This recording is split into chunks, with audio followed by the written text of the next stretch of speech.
Hey there, history buffs. Today I'm diving deep into one of the most iconic landmarks in London, the Tower of London.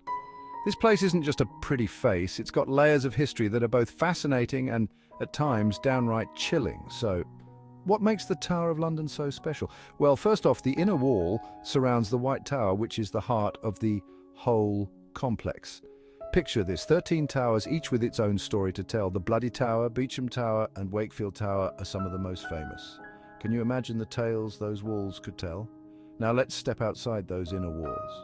The outer wall is surrounded by a moat, which was originally filled by the Thames, but since 1843 the moat's been dry. Fun fact, the moat's empty now, but it used to be a defensive barrier. Beyond that moat you've got embrasures for cannons, and yes, they still fire modern artillery pieces ceremonially on state occasions. The whole complex sprawls across 18 acres. That's a lot of ground to cover.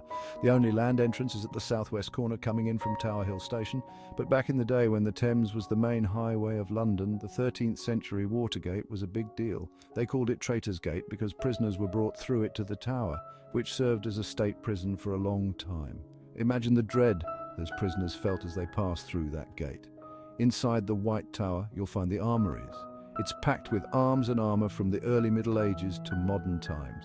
The Royal Armouries administer this collection, and while much of it was moved to a new museum in Leeds in 1996, there's still plenty to see.